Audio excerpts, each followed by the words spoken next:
आणि म्हणून ते शेतकरी आपल्याला निराश असल्याचं दिसून येतो। शेतकरी उपाशी असल्याचं तिसरं आणि महत्त्वाचं कारण म्हणजे बाजारभावातील असमतोल। मी उदाहरणातर्फे तुम्हाला सांगते, जर आपण आज मार्केटमध्ये गेलो तर आपल्याला सोयाबीनचा भाव हा 3600 ते 3700 रुपये प्रमाणे दिसून येतो। त्या 3600 ते 3700 रुपयात शेतकऱ्याला काहीच परवडत नाही हे त्या शेतकऱ्यालाच माहीत राहतं। आणि जर बघायला गेलं तर 6 महिन्याआधी सोयाबीनचा भाव हा 5000 रुपये क्विंटल असतो। आता तुम्ही मला सांगा की अशा वेळेस त्या शेतकऱ्यांनी काय करायचं? शेतकरी उपाशी असल्याचं चौथं कारण म्हणजे किमान आधारभूत किमतीची कमतरता। शेतकऱ्याच्या किमान आधारभूत किमतीची कमतरता असल्यामुळे शेतकरी आर्थिकदृष्ट्या संकटात येतो। MSPच्या कमी पडण्यामुळे शेतकरी आपल्याला संकटात असल्याचं दिसून येतो। आणि शेतकरी उपाशी असल्याचं पाचवं कारण म्हणजे पाचवं आणि शेवटचं कृषी उत्पन्नातील घट आणि त्यांचा त्याच्यावर होणारा परिणाम म्हणजे आत्महत्या। शेतकरी आत्महत्या करतो त्याचे मुख्य कारण म्हणजे त्या कर्जाची परतफेड, जो अनेक कारणांमुळे तो शेतकरी कर्जाची परतफेड करू शकत नाही।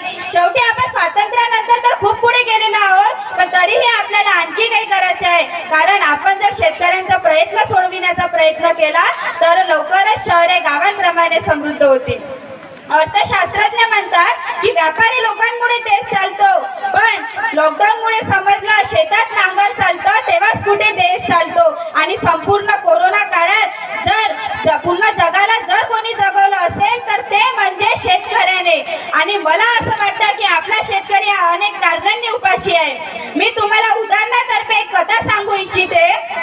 एक म्हातारी शेतकरी असतो, तो मेथीच्या 1200 जोड्या घेऊन लिलावात जातो। आणि मी त्यांना विचारले की तुम्ही लिलावात येताना गाडीचे भाडे किती दिले? त्यांनी मला सांगितले की मी 800 रुपये दिले। मग म्हटलं की तुम्ही मजूर किती लावले? ते म्हणाले मला 10 मजूर लावले 150 रुपयाने आणि 5 मजूर माझ्या घरचेच होते। मग मी त्यांना म्हटले की कालचा भाव हा होता 10 रुपये प्रति जोडी। मग मी त्याचा एकूण फवाऱ्याचा, खताचा, गाडी भाडे, शेतकऱ्याचे 10 रुपयाचे म्हणजे 1200 जोडी ह्या 12,000चा या सर्वाचा मी टोटल खर्च काढला तर मला मिळाला 7 ते 8,000 रुपये। आणि लिलाव सुरू झाला त्यावेळेस शेतकऱ्याच्या मेथीचा भाव होता 3 रुपये प्रति जोडी। आणि मला सांगा मी क्षणातच हिशोब केला, 3 रुपये प्रति जोडीचा म्हणजे 3600 रुपये। तो शेतकरी घरी जाताना त्याच्या घरच्यांना काय उत्तर देईल? कारण मी हे समजू शकते, कारण मी सुद्धा एक शेतकऱ्याची लेक आहे। आणि मला असं वाटतं की शेतकरी अनेक कारणांनी उपाशी आहे, कारण जोपर्यंत शेतकऱ्याला न्याय मिळत नाही तोपर्यंत शेतकरी हा उपाशी राहील असं मला वाटतं। एवढे बोलून मी माझे 2 शब्द संपविते। जय हिंद, जय भारत।